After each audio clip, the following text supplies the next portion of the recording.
welcome back to the SirVivor podcast, the podcast where we guys come together to talk about all things Survivor greatness. As always, my name is Darius Cook. I am joined by the Billie Eilish boomerang boy himself, Jake Radford. Jake, how the heck are you doing today?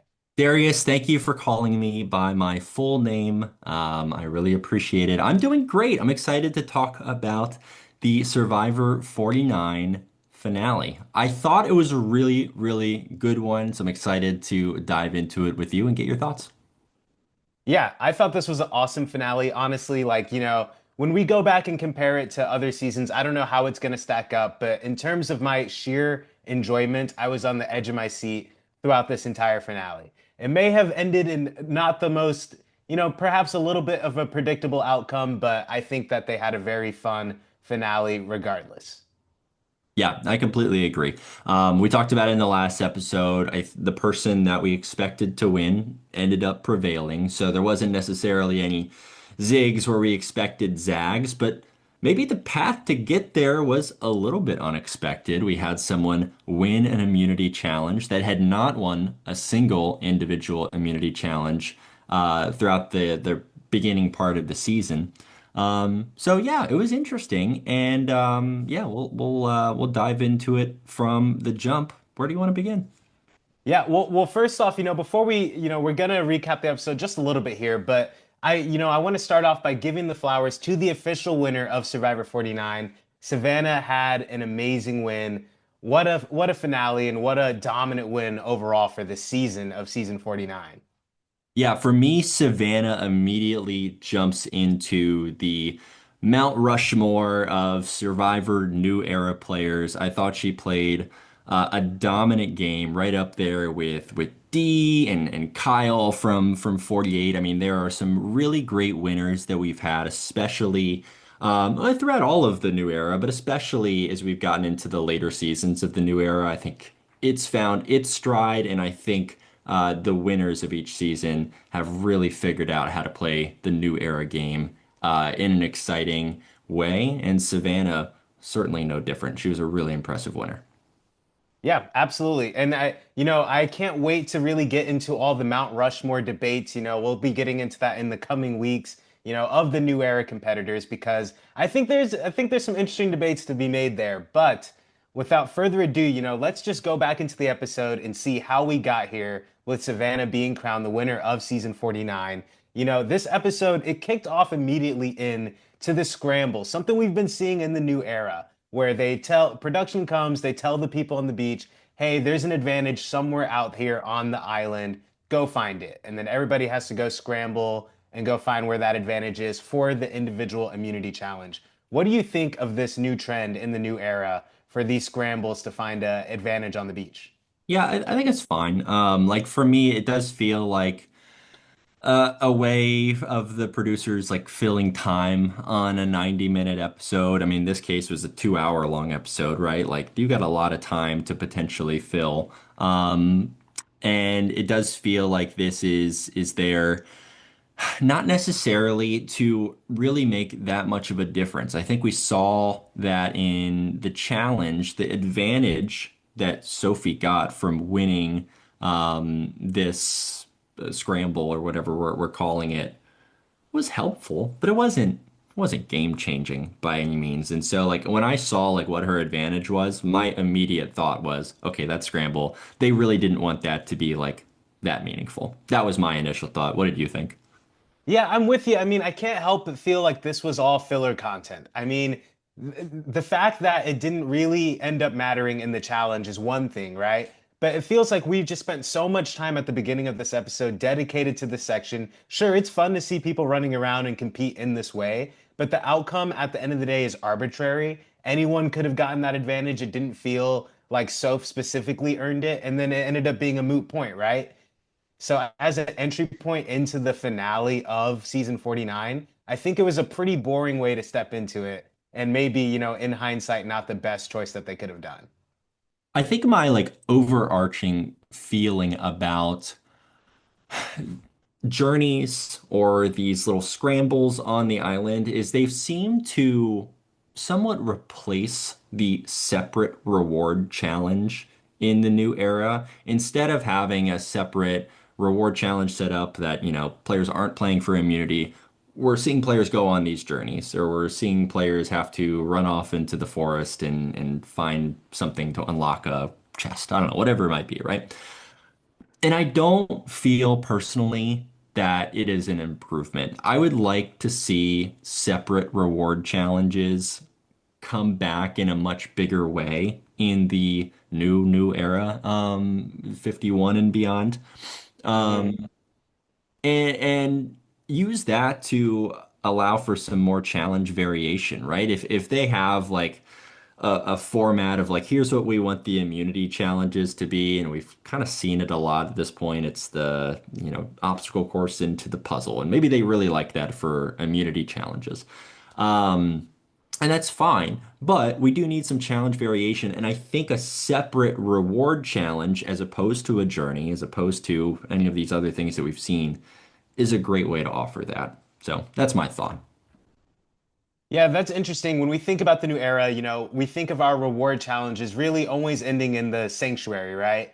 That all roads lead back to the Survivor Sanctuary where good things happen. Now, don't get me wrong, I love the motif of the Survivor Sanctuary, but not only is it giving us, a rinse and repeat outcome for these reward challenges, but I think you're right in that the reward challenges are an opportunity to see the production team really flex their skills and prove to us, the viewers, why Survivor is one of the best reality TV shows, right? The challenges historically has been one of the main things that keeps us interested in the game. And I think you're right that the rinse and repeat nature of, do the obstacle course, do the puzzle at the end, while good, I think it's a good equalizer to make sure everybody is fighting on an equal playing field. But overall, is it the most engaging version of the show that we could be having? I'm not so sure.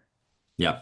Yeah, completely agree. And so I think, yeah, ditching the journeys, bringing back more separate reward challenges to fill that time slot, is a good approach for the future. We'll see if the producers agree and if we see any change to it in the coming seasons. Yeah.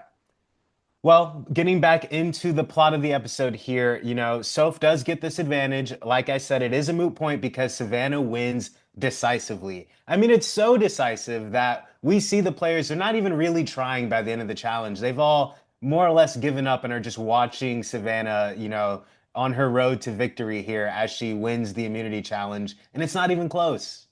We weren't shocked by it, right? Savannah has been dominant in so many challenges this season. She's dominant here again. And at this point in the episode, she has tied the record for most immunity wins from any women survivor player in the history of the show. An amazing feat by Savannah. One that we weren't super shocked by, just given how dominant she's been up to this point. And so at this point, I'm thinking like, hey, she's probably going to break the record. We'll get to where that goes here in a second. But I was definitely impressed with her performance in this challenge. Yeah, I mean, in this moment alone, Savannah already kind of cements her status as being someone who we find out by the end of the episode is confirmed to be on season 50. Absolutely impressive performance. And I'll give her credit.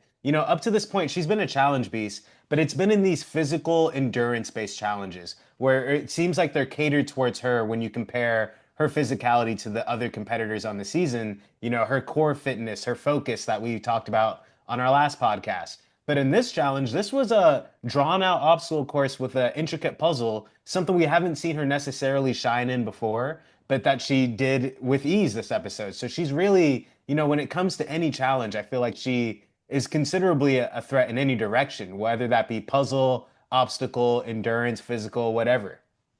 Yeah, part of me agrees there. The other part is that we did see her have success in those obstacle course puzzle challenges as part of her larger tribe, right? Like her tribe did have a lot of success in the early game, and so maybe it wasn't her individually, but she was a part of a larger effort where she had a lot of success as part of that group. So I think we've seen throughout the course of the season that it really doesn't matter like what type of challenge you throw Savannah's way. There's a good chance she's going to be successful.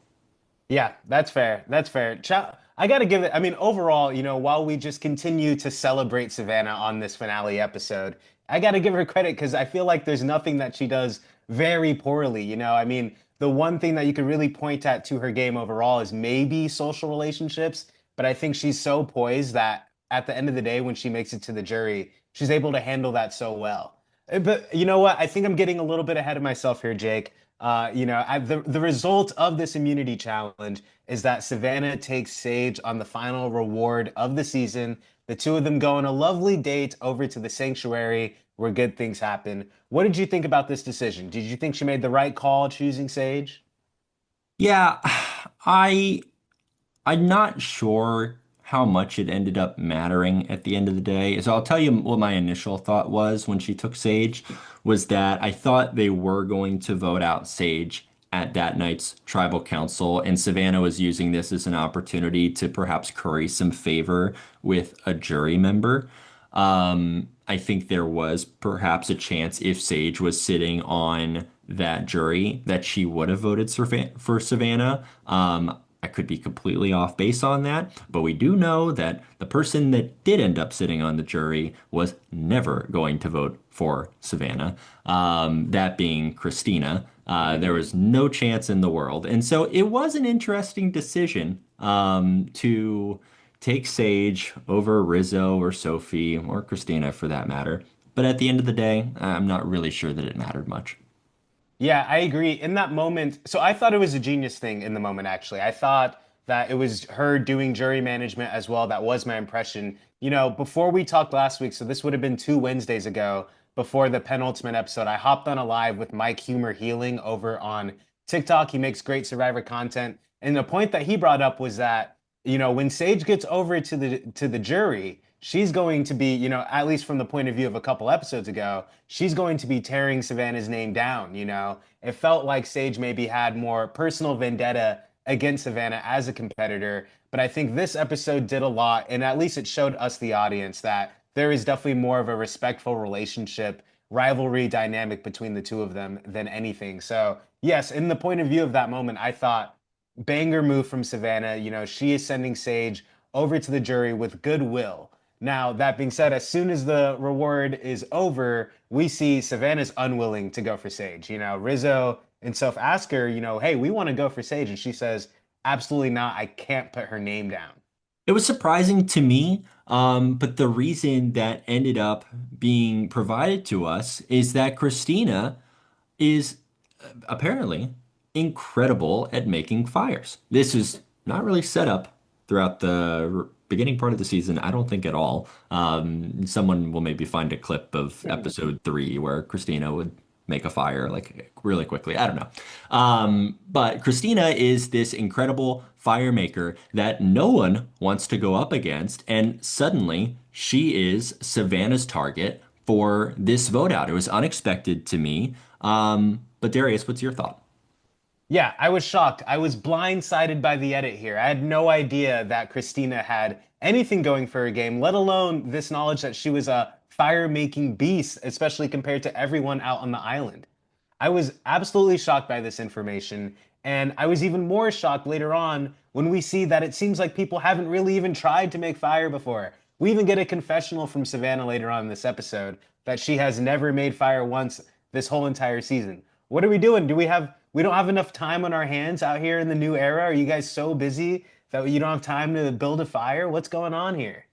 Yeah, it's surprising to me, right? I mean, maybe it is a new era thing where in the 26 days, like things are just moving so quickly. They're going from like challenge to tribal council to journey, right? And maybe there is like less downtime, but like there's probably enough downtime to practice a fire, right? Like, it can't be, too difficult to go out there and give it a shot. I guess like the counterpoint to that is if maybe Savannah does need a lot of practice to make fire. I don't know. We didn't see that in the episode, right? She did very well. But like if I'm someone that does need a lot of practice making fire and I've never done it before, if I'm like constantly practicing, does that like put any kind of target on my back as like, oh wow, Jake's really trying to get good at fire, that's not someone that I want to potentially have to go up against in that final four fire making. And so maybe it is a little bit of self-preservation there in the early part of the game to just not do anything that could potentially put a target on your back. That's my only thought.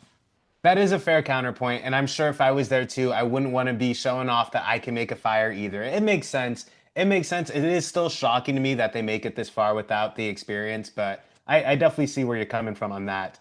That being said, if we look back into the vote here at the tribal council, where it's pretty much either going to be Sage or Christina, we get to see this dogfight between Sage and Christina, where they're essentially one-upping each other on why each other has the better game and why for that reason the other one should go home. It's a pretty interesting mix of emotions here where they're really complimenting each other. They're really making a case for why they should win to each other, but while at the same time arguing for why the other one should go home in that moment. What did you think of this? Yeah, it's a funny dance, right? Because each player is, putting themselves down in front of the jury. But I mean, we are in 49 seasons into this show. And so the jury knows exactly what's going on, right?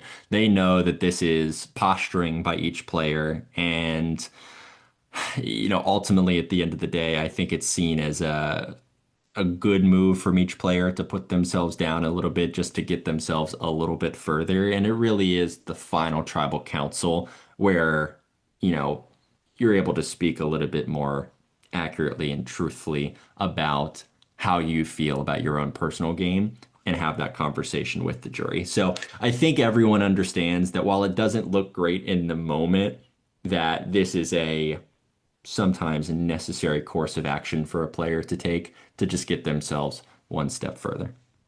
This might have been the most illicit I've seen a conversation like this go during a tribal council. Like we've seen shades of this throughout the history of the series, right? Like subtle nods at what the other one is bringing to the table, so that way you go for them. But this was the most like meta and in our face that I've ever seen this. Like they were literally just laying it all out there for each other to debate and deliberate over. Survivor, new era being meta, that's the first time that's ever happened, Darius. Yeah. Yes, the meta era of Survivor is what it could be called, Mhm. certainly. Yeah. Don't give Jeff any ideas, please. So after all the deliberating and going back and forth at the tribal council, Christina is the one to go home, leaving our final four to be Sage, Savannah, Rizzo, and Soph. I gotta say, coming into this episode, I didn't expect it to be Christina, but once we reveal this information that she is a fire-making beast, I suppose it makes sense overall. Yeah, it was unexpected. We talked about it last week that we thought Christina was perhaps the most likely player to make the final three, and we were immediately proven to be wrong in that regard. She's the first one that goes out in the finale. And yeah, I think you and I were kind of blindsided by the fact that we didn't know that she was incredible at making fire. So maybe it makes sense at the end of the day. Ultimately, it worked out for one of the players who ended up winning. But do you think that voting out Christina was a fatal move for, let's say, any of the other players in the game? Yeah, that's interesting because, like, in theory, it might have been a game-winning decision from Savannah. There's a world where they keep Christina, and then it's Christina versus Savannah in fire making, and Christina takes her out. I mean, there's a world where that happens. That could be a completely different scenario if that was the case. On the flip side of that, I think there was a real opportunity for Rizzo to really draw his line in the sand against Savannah here, play his idol for Christina. We know nobody was going to vote for Rizzo. And of course, he would be guns a-blazing at Savannah in this case, declaring that he's not, going with what her plan is. I think there was an opportunity there for Rizzo. I see why he didn't go for it overall, but that was really the only way to shake that up, in my opinion.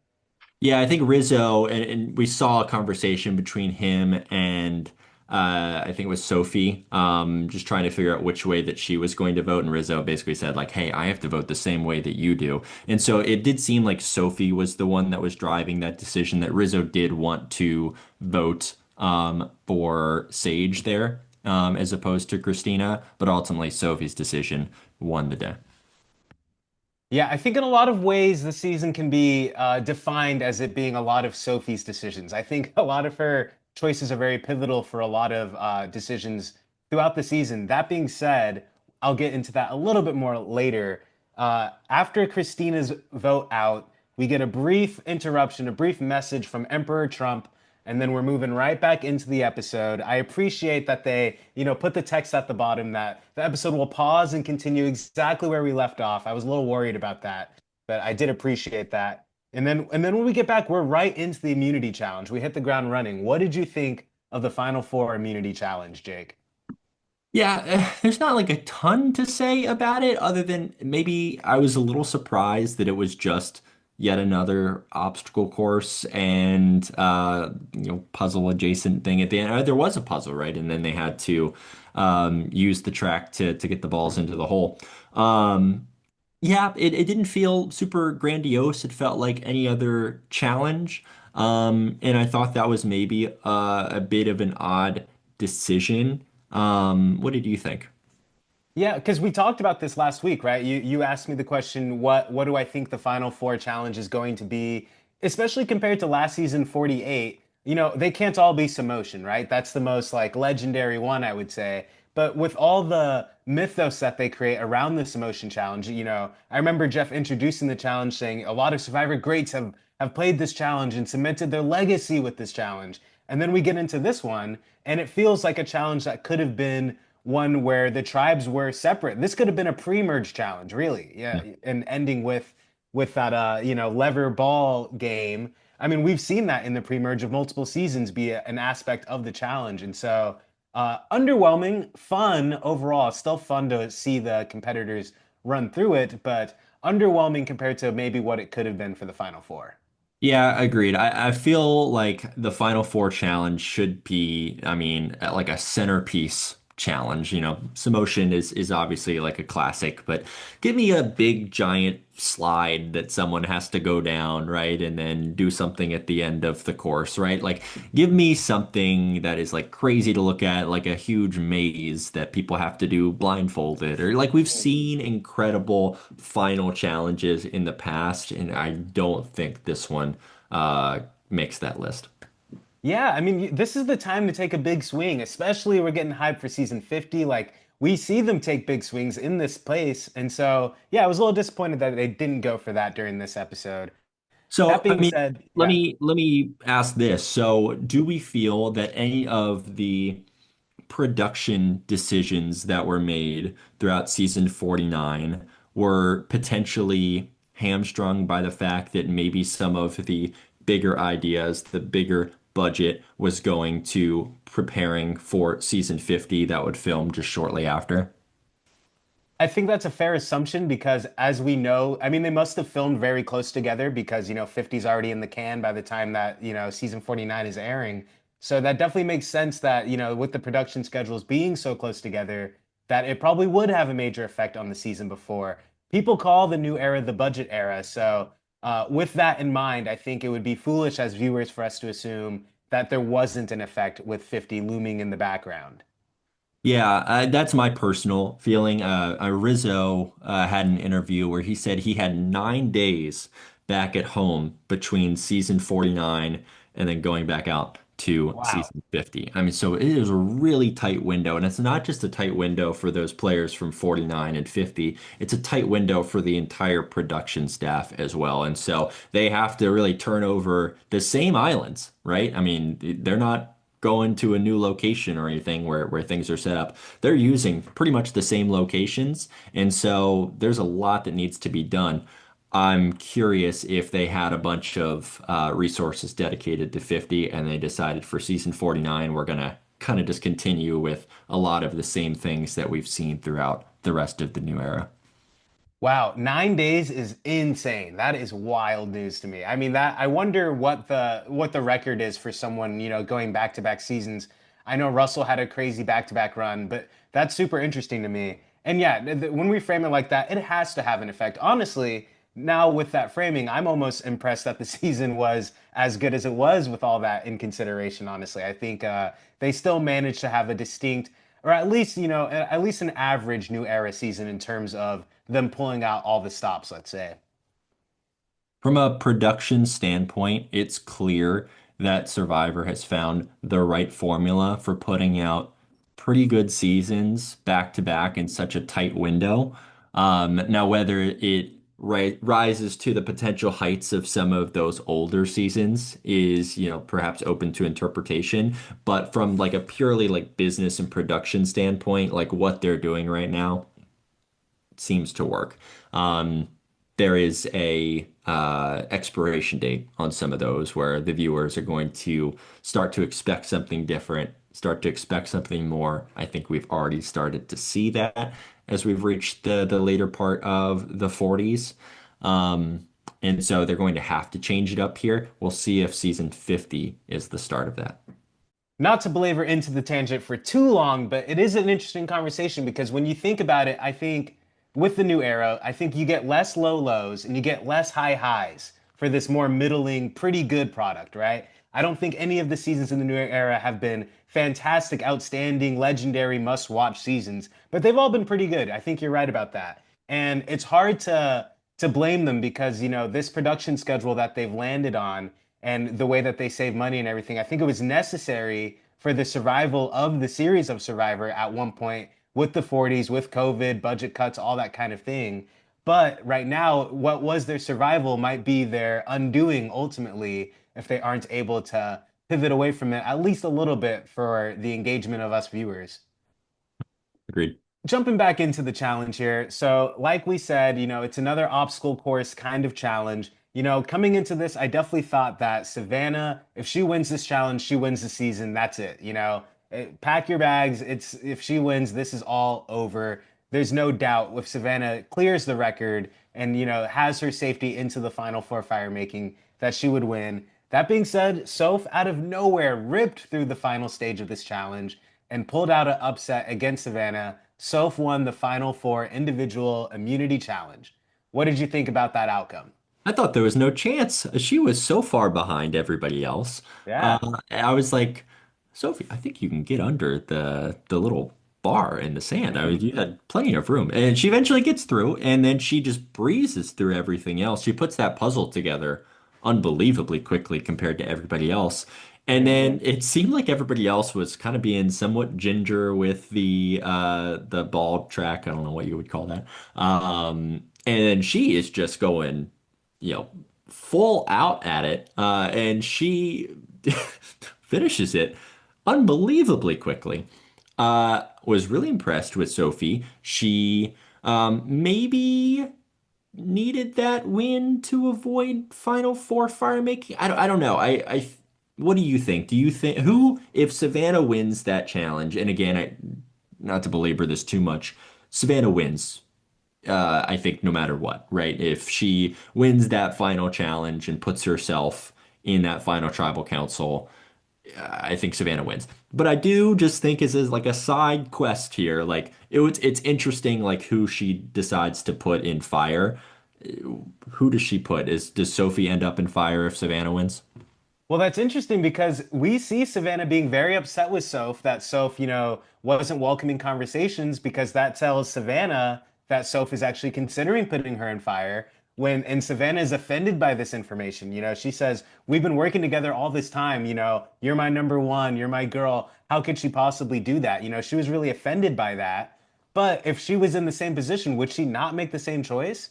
Would she choose to put Rizzo and I guess Sage against each other in the fire, even though Rizzo's been her boy since day one? Maybe Rizzo would have preferred that. He needs something to show off his game. I don't know.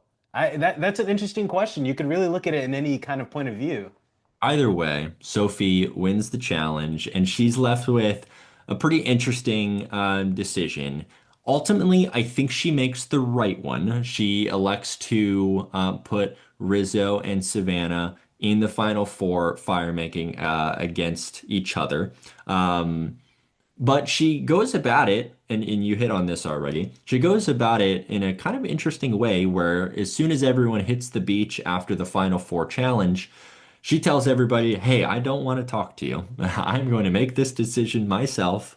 And it kind of rubs Savannah the wrong way. It seems like Rizzo and Sage are more okay with that train of action by Sophie. But Savannah is pretty perturbed by Sophie not wanting to have conversations. Do you think Savannah was in the right?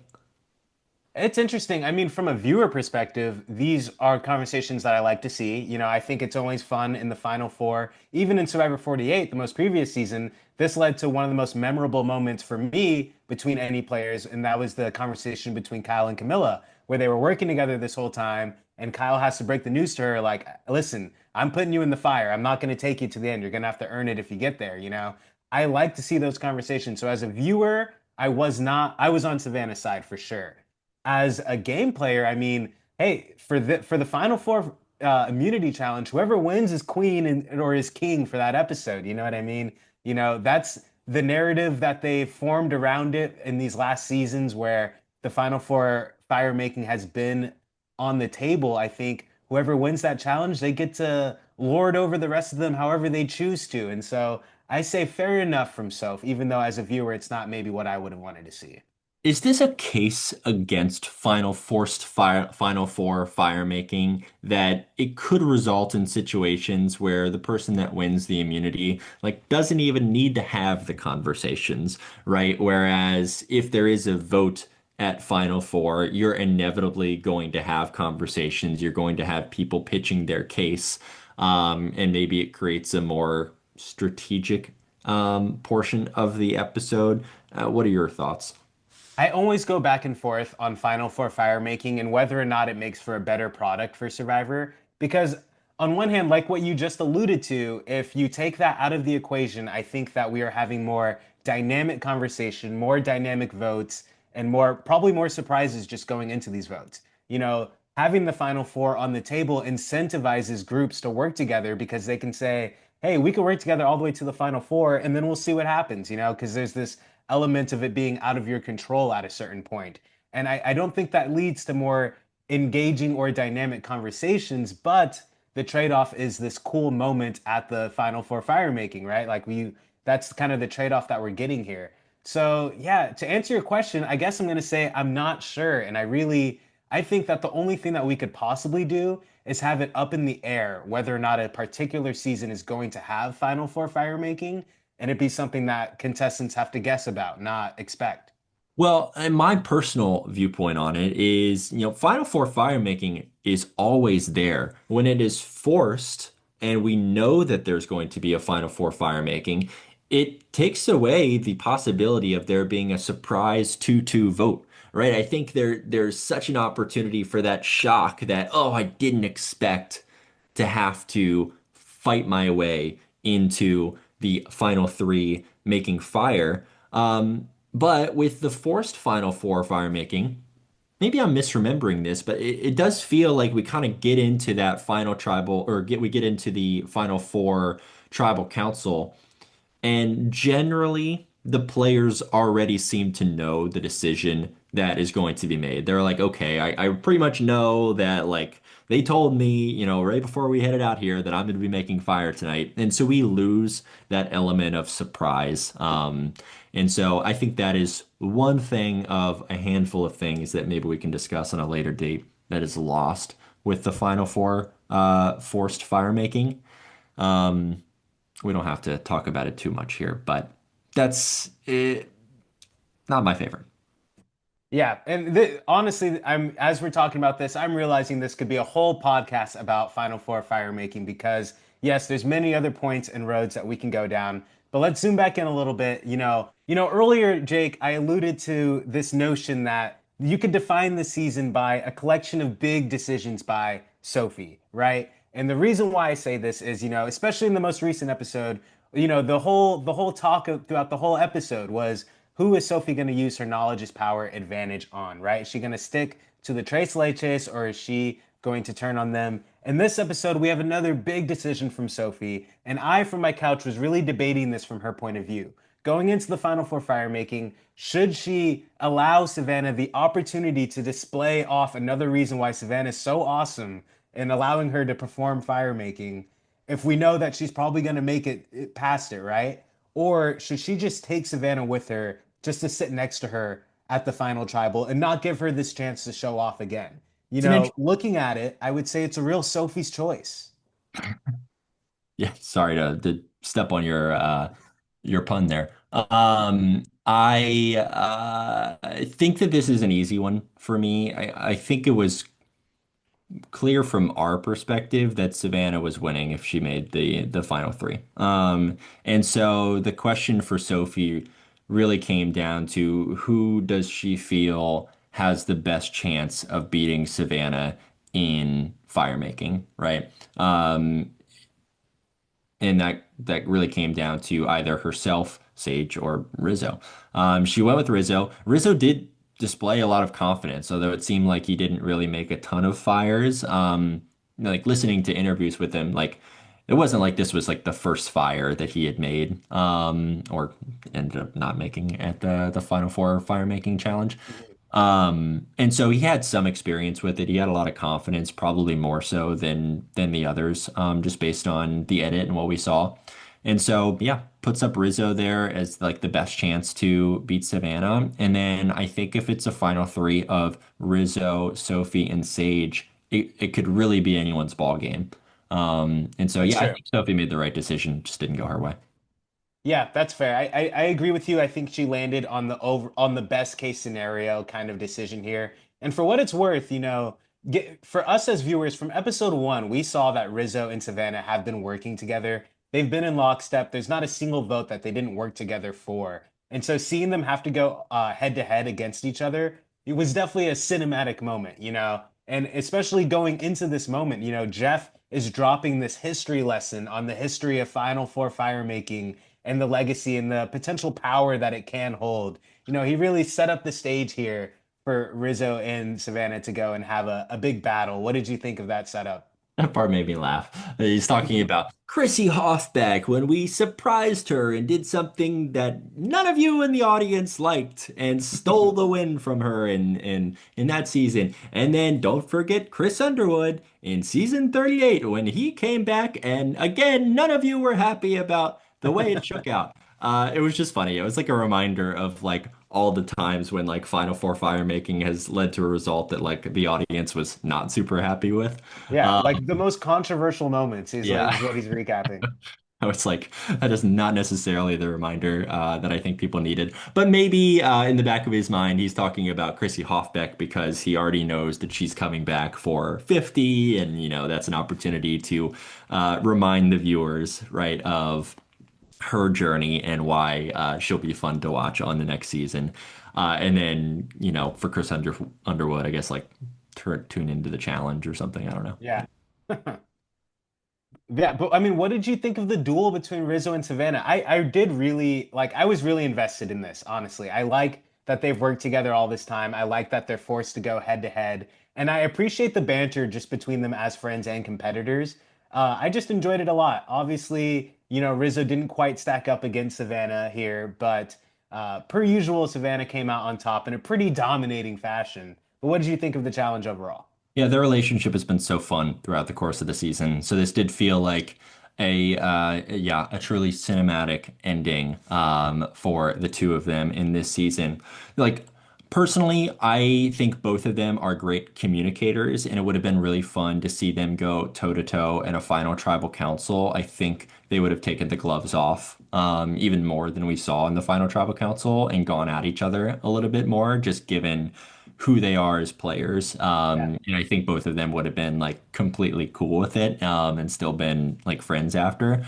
But this is a good close second in terms of like a satisfying ending for this pairing in this season. And we'll see if they can follow it up in season 50. I think they picked the right pair to come back.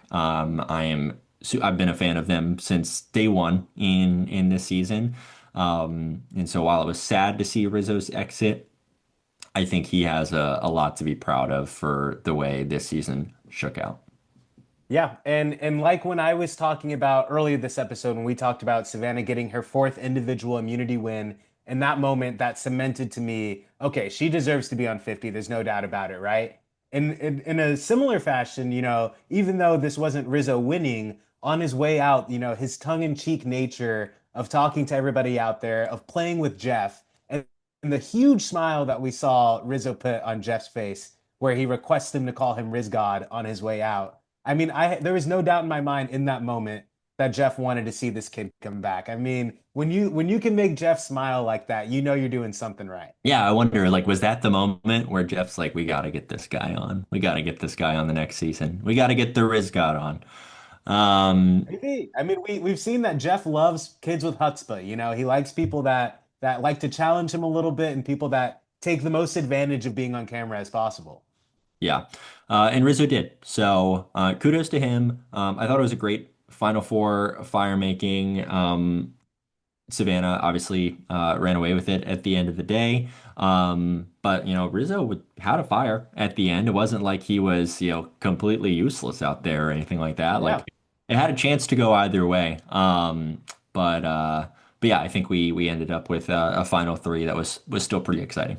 So yes, like I said, Riz God is now demoted to being a Riz person as Savannah takes the W for the Final Four fire making, leaving our final three to be Soph, Sage, and Savannah, all women final three as they go back to the beach and to enjoy their breakfast as they, cheers on the spoils of their success throughout the season. Yeah, I had a question for you on this. We've kind of seen over, I think it was maybe started in 47 or 48, this like new version of the old rites of passage where instead of, carrying their torches and walking off on like some cliff somewhere and talking about all of the players of the season, um, they're really just talking about the members of the jury one by one, while the jury members themselves are also giving like their thoughts on the final three. What do you think of this kind of new iteration of like the rites of passage? Do you think it works for the show? So it's not something that I really actively noticed until this episode. I mean, it's something I think about. That being said, this episode I thought they killed it. I didn't have many thoughts about it before, but I have in my notes here. I think the montage did a great job of highlighting everyone's game and each of the jury members' specific perspectives coming into the tribal. I thought the way they edited it, the way they balanced out the conversation and perspectives on something that was a pretty decisive and clear vote for who the winner was going to be, I thought they did a good job having an even discussion and balancing everyone's points of view coming into it. Yeah, I think it's good. I think they do a good job. It is like a little sad to not like I want to hear them talk about the pre-jury members as well. Like I want to Mm. see them waxing poetic about Trashy Annie Hmm. or the Secret or whoever it might be. But also in like a 26-day game, like maybe they're just spending like no time at all with these people and don't really have that much to say. Mm. I do feel like this new format works pretty well. And it was cool to see just like the jury give their thoughts on Sophie, Savannah, and Sage as players. And yeah, I like it. Yeah, I agree that it's for the better. Like it's super engaging. I think the editing of it is fun and everything. It is, I do miss them getting to chat about some of the early people in the game, you know? If they would have brought up those first three boots, I think I would have been like, oh yeah, those people were in this season, you know? It is always kind of a fun moment to look back on. Well, especially since we don't see the pre-mergers at the reunion anymore, Mhm. right? Or Yeah, the post show, right? it's so true. It does feel like in the new era, since we moved away from the live reunion show, and we have long since moved away from the rites of passage, where all of the players of the season are talked about. The pre-mergers can kind of easily be forgotten about is you just never really see him again. And so that's maybe a little bit disappointing. Something I would like to see kind of rectified in some way, shape, or form. Hey, I've Preferably got an idea. just have a live reunion Newsflash, show. newsflash. I think that, if any pre-mergers of season 49 are watching this video, let us know, hit us up in the comments. We want to talk to you. We're going to give you your time in the sun that you didn't get in this finale, okay? So if you've got a perspective, if you want to talk about this season, we come hop on the SirVivor podcast. We would love to talk to you. I love that idea. I would love to talk to any of the Survivor 49 pre-mergers, any pre-mergers from the Survivor New Era in general. I think we've had a lot of really great characters throughout the last few seasons that have had their time cut short on the show, sadly. And so it'd be kind of really cool to hear more of their perspective on how things have gone down and their thoughts on the rest of the season as it played out. Absolutely. And we're not picky. Hey, if you're a pre-merger from season one, come hop on. We'll talk to you. We've got plenty of questions for you, okay? Yes, I'm sure they'll be waiting by the phone. All right, so stay tuned for that. But for now, before we get into the final tribal council, like I said, we have an all-women final three, and this led me to doing a little bit of statistical research here. Women are dominating the new era of Survivor, Jake. I mean, before we even get to the result of this season, with it being a final three woman tribe here, that means that of the 9 new era seasons that we have, 6 of them will be won by women and only 3 will be won by men. That's Jam Jam, Gabler, and Kyle. So I think it's clear to see, especially with the challenge beasts that we've seen emerge in the new era and just the overall winner breakdown, women are taking over the new era of Survivor. Yeah, they are, and I don't know exactly what that could be attributed to, but I mean, even one of those male winners, Gabler, I mean, came with a lot of controversy, and Yeah. so very easily could have seen a woman win that season as well. Hmm. Yeah, I don't know if it's just like something specific in the new era that's causing this. Maybe it is just like casting really strong, powerful women players that are like knocking it out of the park. I mean, you really can't point to like any of the women and say like they didn't deserve it. I mean, like they are Yeah. phenomenal players. I mean, Dee is, I think, one of like the strongest winners we've seen even outside of the new era in a long time. Rachel was a really fun winner.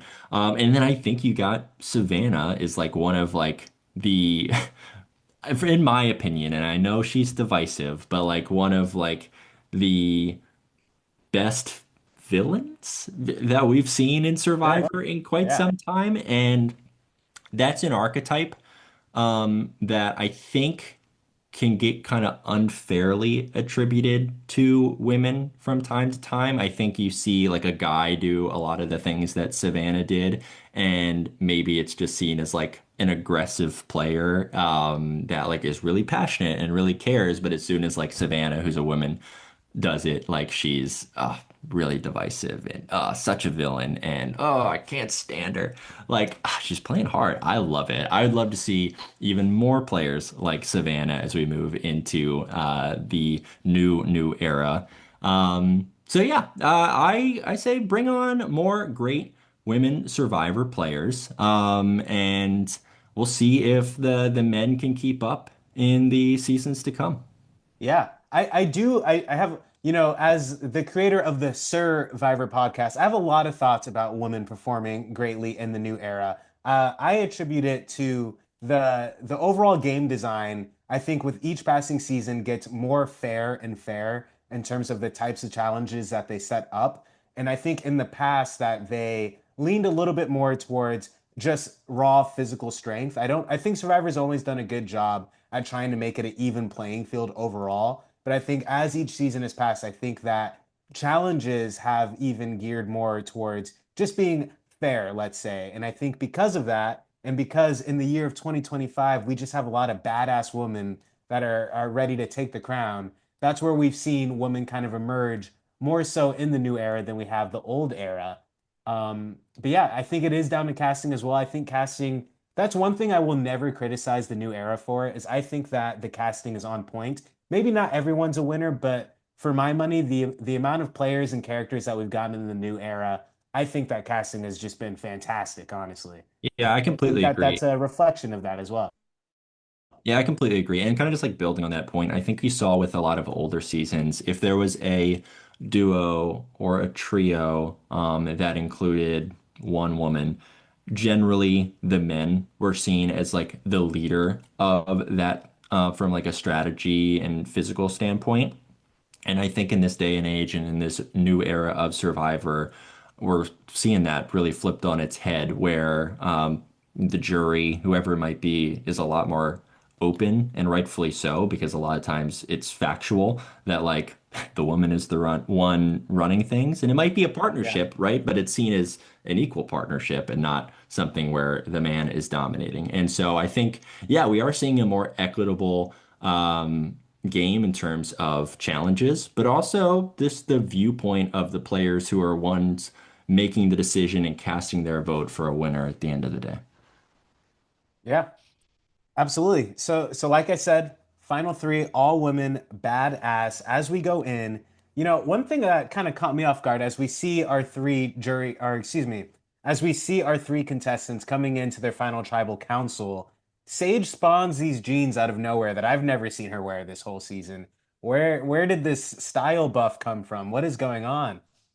Yeah, maybe she it was cut from the season, but had some fire tokens that she could use at the Survivor Wrangler store or something. I don't know. Yeah, maybe we'll talk about that in Survivor 50. The beast tokens can be used to Oh, yes. buy Okay. I clothes. could see that coming into fruition for sure. Mhm. But yeah, so just getting right into the final tribal council here. I mean, do you have any, quick takeaways here? It's hard to talk about the final tribal council and not talk about Christina's question, right? I mean, I'll dive right into it. I mean, that's the one that everybody is talking about, is Christina's question, whether it was a fair question or not, how Savannah handled it, maybe some of the things that weren't necessarily shown in the edit that we can talk about a little as well. But I'll pose the question to you, Darius. I mean, yes or no, do you think Christina's question is a fair one to ask to Savannah? This is the question of the night, right? Christina specifically asked Savannah to go through all the jury members and say at least one or two loved ones or family members in their life, right? So obviously, this is specifically targeted at Savannah. I think, I'm of two minds on this. One thing is the great thing about Survivor is when you get to this part, that's where the jury members have the power. And some of the best moments in Survivor history come from a bitter juror asking a bitter personal question to the person left on the council, right? So that is what Survivor is about. That's one of the aspects that I would like to maintain about Survivor. So to answer your question, yes, this is a fair question because whatever the jurors decide is their decision maker, that's what they get to ask. And so bombs away, fair question for Christina. Do I think it was a nice question at all? No, I do not. I think that she knew that Savannah would fall short of this specific accolade and would not be able to take on that challenge, which she was not able to be fair. I mean, Savannah was completely unable to answer this question. I do wonder if Rizzo or Soph would have been able to answer the question, or how accurately they would have in comparison to Savannah. Yeah, I think we saw Soph kind of mouthing the answers as Savannah was failing to come up with names. And then kind of like a peek behind the curtain here, I was listening to an interview where apparently Yellow Sophie kind of called Christina out on this Oh. question. We didn't see it make the episode, but said like it is really unfair of you to ask that to just Savannah and not pose the same question to Soph or Sage. Mm-hmm. And so that same question was posed to both Sophie and Sage. Not sure exactly how they did in that same question, but I think it kind of goes to show that the rest of the jury were maybe seeing through Christina's question a little bit, and that it was maybe a little bit mean-spirited to, yeah, specifically target Savannah with this question that was really not intended to do anything other than just tank her chances of winning. That's the way that I saw it. But from a viewer standpoint, bring it on. I love this question. I thought I was like, this is like one of the most memorable moments in a final tribal council that I've had in quite some time, like in the new era. I think this is one that we'll talk about for a while. And so, yeah, whether the question was mean-spirited, whether some people consider it unfair to target a specific player in that way. Like it is entertaining, and like sometimes just like the entertainment value can rule all. We'll talk about this one for some time, and frankly, sometimes that's all that matters. Also, I love the fact that it did not impact, maybe it impacted the decision of some jury members, I don't know, but it didn't impact the way that the votes ended up going and the ultimate winner of the season. I think Yeah. you'd have a lot more outcry if that was the question that resulted in someone else winning this season.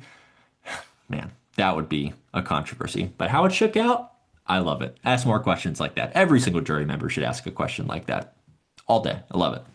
I'm with you. I guess Christina was like the main because we see a few people are coming for Sage. They're a little bit upset that Sage kind of turned on some people that she was having an alliance with earlier on in the game. But we don't really get the sense that anyone is too bitter about it. And Christina, someone who I wouldn't expect, I thought she would hold herself with a little bit more grace, but she was our resident bitter juror of the season. And it's always fun to have one of those. You got to bring that different flavor to the table. She just did not like Savannah. That's really at the end of the day, they just were like oil and water. Could not get She along all from the day way one. back into the merge episode, she said, "Sorry, girl, but you're giving off mean girl energy." I mean, it was there all along. I saw a clip from an exit interview with Christina that said that she had notes from pre-game Oh that wow. I hope I am not on the same tribe as Savannah. And that's when they're not even talking to each other, right? So, Yeah. like, Christina had made the decision even before she had heard words out of Savannah's mouth that she did not like that person. So, I mean, I won't dissect that too much, but Huh. very It's clear they were interesting. never going to work out. That's fascinating to me because I know I'm going down tangent valley right now, but a few episodes ago there's the episode where Yellow Sophie is voted out and Christina and Savannah are going at each other at the tribal council, and she uses the quote that there's a strong dislike between us, and I thought that was crazy during the episode. Come to find out from social media later, Savannah takes the TikTok to explain that was planned. We said that we were going to go for each other. That was all theater, so that way Yellow Sophie wouldn't see it coming. Seems like, I was like, okay, Christina's a good actor, but maybe she was really drawing on her personal emotion there. Maybe it wasn't so much of a facade as much as a opportunity to vent out some feelings. I think it was for both of them, and that's okay, right? It seems like they're all get along really well now. They're all friends, so that's great. But in the game, it's a stressful situation, and sometimes it's the first impression that is the lasting impression for some of these players. And for Christina and Savannah, it appears that was the case, and it led to a really memorable final tribal council moment. But Darius, in the back of my mind, I was thinking, I was like, I really got to start remembering people's family members' names. Like I was thinking, I was like, okay, I love my friends. I hang out with my friends all the time. I can't name all of their family members, right? I mean, that's really tough. You're out here for not that long. I mean, but how long was Savannah with MC, right? Do you think they went Right, right. over every family member's name? Also, like when I'm talking about my family to people, like I'm generally saying like my sister, right? Or my mom. I'm not Right. saying like my sister whose name is this and her middle name is this. And like it just doesn't always naturally come up in conversation. So I think like the way that Savannah handled it, that's saying like, hey, I don't necessarily remember their name, but I know that you are, the oldest sibling and you love your family so much. Like she did a great job of navigating that question the best that she could um, after being put in a pretty tough scenario. Dude, I totally agree. Actually, it's interesting. I actually think while this was like a mean-spirited question for Savannah, it almost did her, I think it could have curried her more favor because of how well she handled it. I mean, the fact that she took her time to look at each jury member in the eye, say something that she does know, like she is acknowledging them and their story, and then apologizing for the fact, sorry, I don't know specifically their name, right? She did that so well player by player. And then at the end, she says, Christina, I appreciate the opportunity, right? She's not defying Christina. She's letting Christina have some dignity, even though she kind of asked a crazy question. And she's acknowledging, hey, Christina, you gave me an opportunity to display myself here, even though I didn't necessarily answer the question as well as you posed it to me. Her acknowledging it as an opportunity, so poised, so well done, a level of emotional control I've rarely seen in a final tribal council. I think you see a lot of players crumble under that, right? And maybe get combative after not being able to answer the question in the way it was posed. And Savannah didn't do that. So I think you're right. I think it did curry a lot of favor with the remaining jury members who may or may not were already going to vote for Savannah anyway. But I definitely don't think that the answer that Savannah had the negative impact that maybe Christina was hoping for when Mhm. she asked it. Yep. I do have a question for you, Jake. Okay, Can you shoot. name a loved one or family member of mine? We've known each other a little bit here. We don't know each other that well. We've only interacted a handful of times here. I'm putting you on the spot here. What do you got? Darius, I cannot name any of your loved ones, but I do know that you were recently married. And you have a wonderful love of your life that you're now going through life with. And I thank you for giving me the opportunity to answer that question. Oh, very well handled, Jake. Yes. Thank you for acknowledging that. Yes, I got married last year. Her name is Sophia. Yes. And by the way, let me take the opportunity to give a belated congratulations on your engagement as well. Thank you. Thank you very much. Yeah, we are super excited planning out the wedding right now. It may be going on at the same time as Survivor 51, so we'll have to navigate around that when we're talking about that exciting season in the future. But yeah, we're super excited. All right. Okay, so moving along here, I mean, I do think that Christina was the highlight of the questioning here when it comes to the final tribal council. Do you have any other moments that really stuck out to you during this deliberation between the three girls?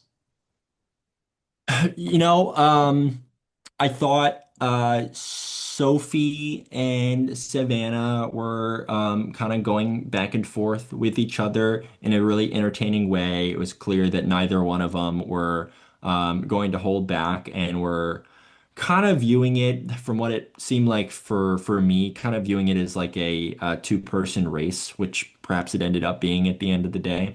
And so both of them were really had their sights set on the other. And then Sage has a interesting reveal. Like honestly, very impressive. Like her background in the military as an intelligence officer. I'm not sure on the exact verbiage there, but like a really impressive background. And it was interesting, like the way that she had posed it was that, almost her emotion throughout the course of the game was a facade, and that at the, in reality, she was using that and was pulling the strings in the background. Um, and then she still was kind of emotional throughout the rest of the final tribal council. And so I think it maybe kind of discounted her like big reveal a little bit. I think at the end of the Mhm. day, like Sage is just someone that like wears her emotion on her sleeve. And I don't necessarily think that that's a bad thing, right? Like that is something that I think if she had just owned, instead of maybe trying to like play it off as like a big ploy, that maybe it would have resonated a little bit better with the jury.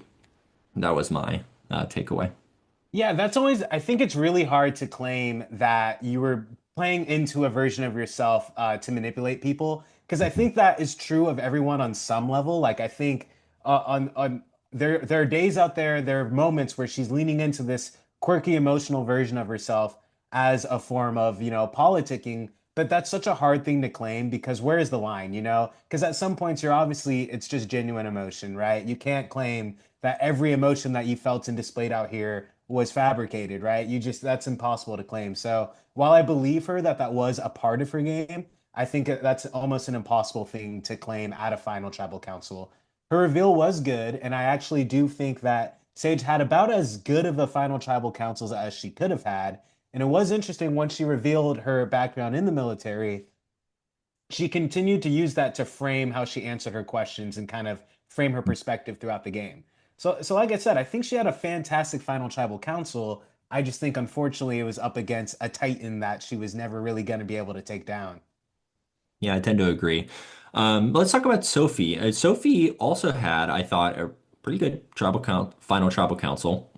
I thought she answered each of the questions pretty elegantly, and did a good job of explaining her game, and did her best to differentiate her game from Savannah. But there was one moment that stood out to me, and I don't exactly remember the exact wording, so you may have to remind me here, where Sophie was answering a question and said, like, I'm the only one here who had to like fight my way to the end, right? Or something. And then if you just like watch Savannah's face when she says that, it was absolutely hilarious. Savannah's like, I had to like kind of put the team on my back and win like so many immunity challenges. So it was like a humorous moment. And you could tell Sophie is probably just really nervous and is just saying like the first thing that comes to mind. But I thought that was a humorous moment.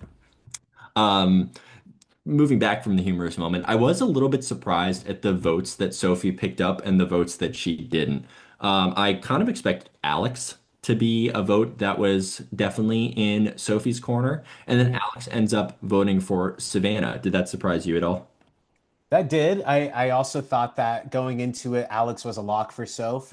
We even see in the pre-jury kind of roundup that he is kind of narrating Soph's game, and so I tend to agree that you by default end up voting for the person who has the most similar game to you. And I do think in Alex's case that was Soph. So that was interesting that he ended up going with Savannah overall. Just to quickly touch on Soph and her overall final tribal performance. Wow, what a character. I think that Soph is such an excellent narrator, and the way that she talked to the jury was like textbook perfect. I kind of feel like everyone presented the best version of their game that they could have. It's just not enough to beat Savannah, right? But I think that Soph came in with a 10 out of 10 performance. I think she easily could have gotten 0 votes at this final tribal council, and the fact that she earned her way to being the runner-up was pretty impressive. You'll have to remind me because I didn't write it in my notes. Who did vote for Soph? Who voted for Soph was MC Christina? Is that right? MC and Christina. Yes. Okay, got it. So yeah, I'm not exactly sure on like the reason behind both of those. I could probably guess Christina's reason to You why can she. assume Christina is out of Yeah. spite a little bit, right? But Yeah. then, of course, she still chooses Soph over Sage, who she was very close with Sage. And Right. then MC, I just think we don't have enough of MC's perspective to really know where her head was at, really, in going for that. And it's not that I feel like Sophie wasn't deserving of votes. I definitely think that she played a super strong game and kind of played from the middle in a lot of different episodes. And so that takes a really strong competitor to do. Um, I want to go back to one question that was a memorable question for me, maybe not as memorable as Christina's. Let me just go back to one question at Tribal Council that was really stood out to me, and one of the answers that really stood out to me, and that was Jawan. And he asked, what is your why in this game, and do you think it should impact whether I give you my vote? I thought it was a great question. I loved it for one. And then two, Savannah's answer was, I think, perfect. And it maybe like sealed up her win here. When she like didn't try to beat around the bush. She's just like, hey, my why is that I'm playing for me, right? I'm playing for the past me, right? Who maybe went through some really difficult things and never thought that she could do this. I'm playing for the present me that is like turning over a new leaf in my life in terms of confidence and what I'm like going out and doing on a day-to-day basis. And I'm playing for the future me that I'm looking to like inspire. I forget her exact wording, but it was really, really well put together in her answer and her framing. And then I love that she said like Should my why matter to whether you vote? I hope not. I hope it's because of the fact that I played a better game than anyone else here, right?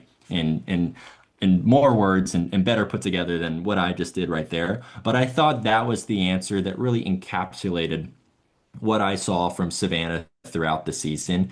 You know, she was not necessarily a player that needed to play by anyone else's rules or anyone else's perceptions of how to be a likable survivor player. She was playing her game and what she felt made her the best survivor player. And I thought her answer proved that to the jury, and it obviously went some degree of a way towards getting their votes at the end.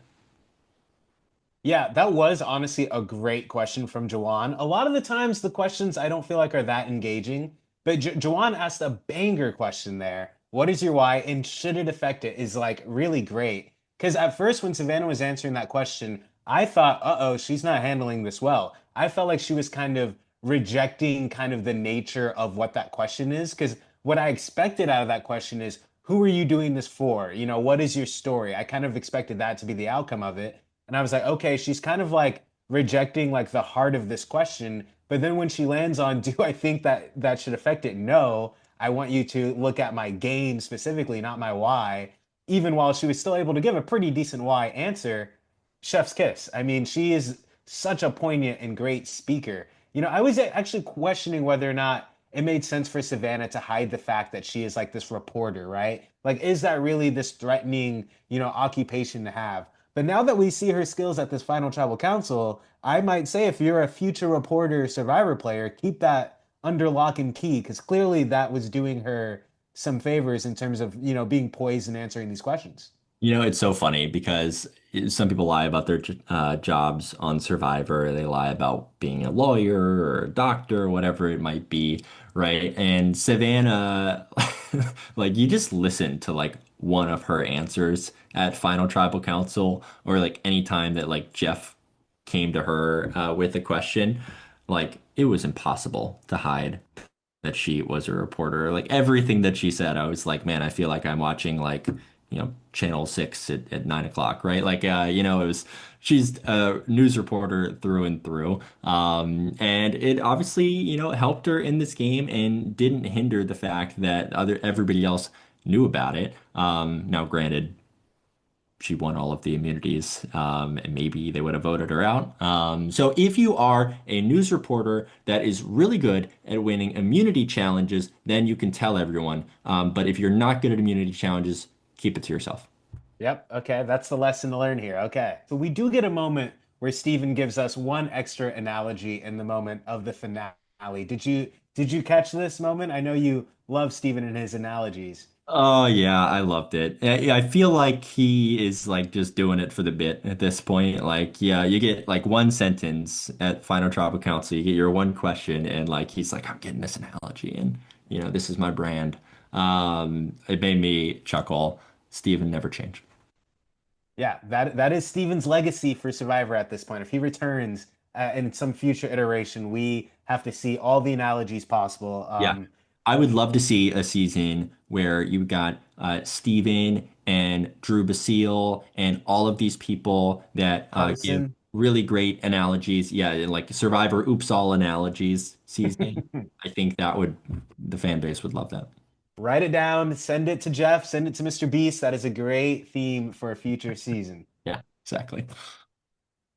All right, so yeah, I mean that's pretty much it with the final tribal council. This ends up being a 1 to 2 to 5 split, a nice split, a respectable split for the great competitors that we had.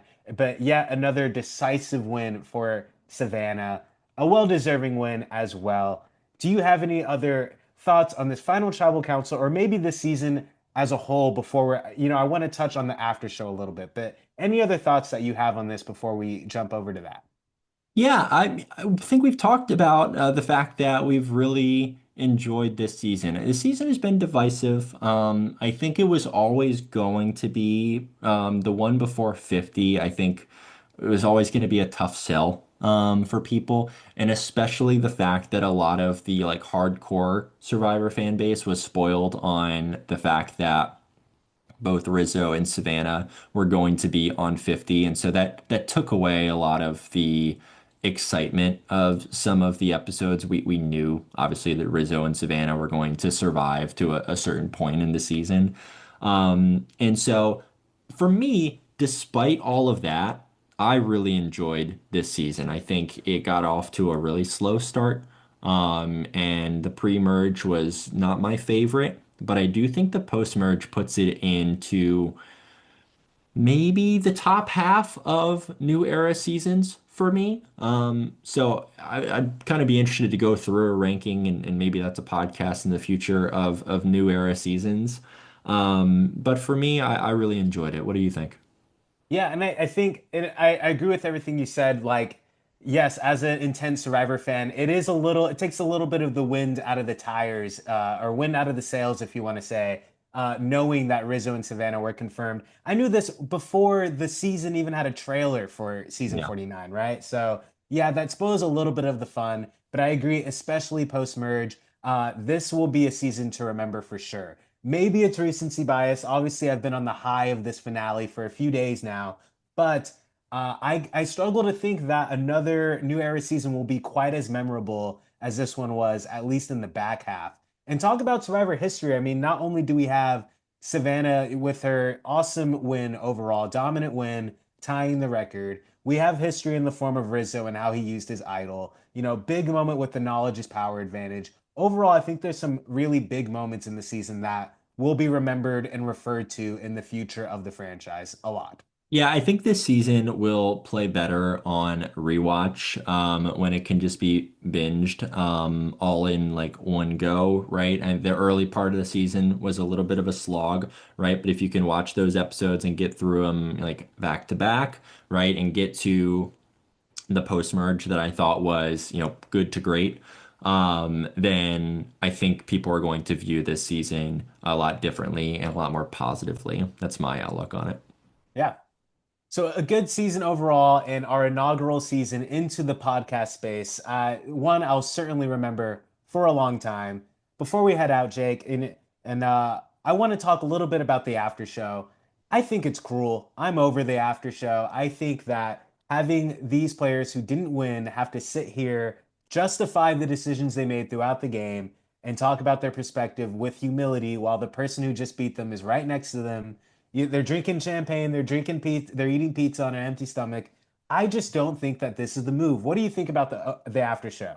We saw it with Sage, right? It is like extremely difficult for these players to process everything that's going on and give like a interesting answer when they're posed a question at this after show. I completely agree. I don't like it generally for a number of reasons. One, I don't like that it's just the jury, right? I want to see the pre-mergers. Two, I want to see them all dressed up and fancy. Hmm. Um, and three, yeah, I just do not think you're getting the best reflection from especially the final three players who just went through the pressure cooker of a final tribal council who are, potentially reeling from the disappointment of not winning or, the shock of winning and being a millionaire, right? Like I just do not feel like filming this right after final tribal council is giving the audience and the players the best experience. And so it's really something that I expect to change with 50 since we got to vote on that. Right. If you're listening to this podcast and you voted to keep the live show after Final Tribal Council, I mean, you're entitled to your own opinion, but it's not one I agree with. No, we're Um, not entitled to it. We're taking it away. If that's yeah. your opinion, hand it over. I'm taking that away from you. Yeah, you can have that opinion if you can name one of my family members.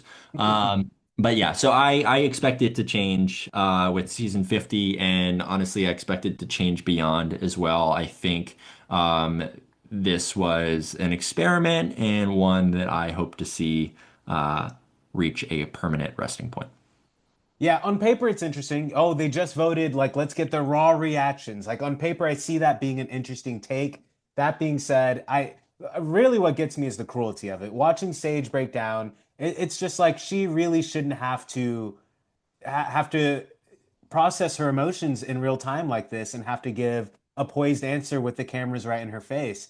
Even in addition to that, if I think Jeff kicked it over to Alex to kind of start off and justify his vote. Okay, I just voted for someone. Now I have to talk in front of the people I didn't vote for and explain exactly my reasoning of why I voted for this person and not you. I mean, talk about awkward. I mean, I see myself in that position because I expect to play on Survivor someday. course. And I'm just cringing just thinking about it. Yeah, Joanne had a funny moment, right, where he was asked why he voted for Sage, and he said it was a head versus heart decision. And I'm just like, if I'm Sage in that moment, I'm just thinking, okay, so you voted for me just because you like me as opposed to anything I did in this game. Joanne, you and I played the same game. Like you're saying you wouldn't have voted for yourself, and maybe that's true, right? Yeah. But I just thought that was funny. Yeah, it can lead to some like foot in mouth moments from players who really just haven't had like the time to reflect on the season. And I also think it's sometimes interesting to see players' reaction to the edit as well, because it gives them such a different outlook on maybe things that they didn't realize that actually happened, right? Like I would have going back to season 44, I would have loved to see players and on the jury's reaction to the game that Carolyn played because I don't get the sense that players had a true appreciation for the level of gameplay that Carolyn had on that season. And I think if we had had the reunion show after the episodes had aired, after the players had seen, what a force she was on that season, I think we would have had some very different reactions from the players, and I think it would have resulted in everybody having it's like a better time overall at that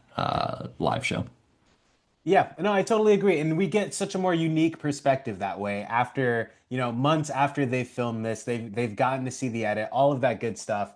Yeah, and that's so much more unique of an opportunity than getting the perspectives of the people that we just spent the whole finale and season of understanding their perspective. We're not getting new information in this moment, after the final tribal council.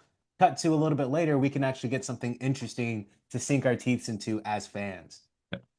Agreed.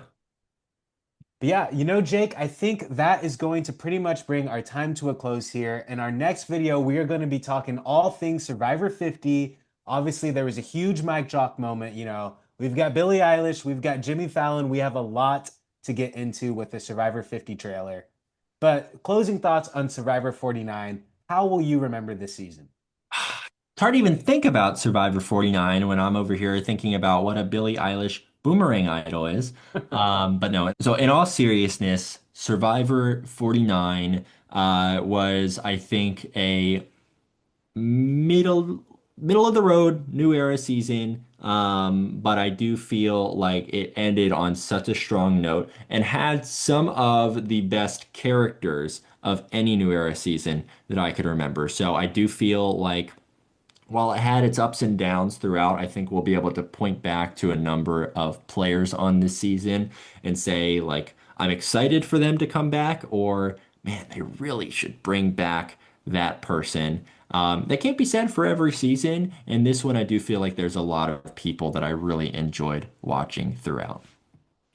Yeah, Survivor 49, it was a blast for me. This is the first season where I've really fully been covering it on social media. So I've been covering since episode one on TikTok and then, now here in the YouTube space as well. And for that reason, I don't know if that's making me biased or not, but this has been such a fun and engaging and a in the weed season for me as a Survivor fan. And if anyone has made it this far in this podcast, I have a feeling that they're in the weeds as well. So this was a fun one for me. I can't wait for Survivor 50, but Survivor 49 will go in the books as a very fun season overall. Jake, thank you so much for joining me here on the podcast to talk everything Survivor 49. Yeah, go ahead and just what do you have to say to the people at home who have made it this far into the video? Thanks for watching. It's been really fun to chat about this with you. You can follow me on social media, either Jake Radford or Jake Radford 95.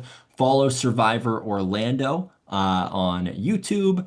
We're posting new episodes when they come out. I'm still working on the edit. It's gonna be a while, but I'm working hard. And yeah, can't wait to interact with more people and do more of these podcasts together, Darius. So thanks for having me on. Right on. You can find me, this account is the SIR SirVivor 471. That is our name on YouTube and on TikTok. You can find my personal account at Darius C underscore 123. That is where you can find me. Guys, that is going to be it for this episode. Stay tuned for our next episode talking about Survivor 50 and everything beyond. Jake, have a great and wonderful day. You too, man.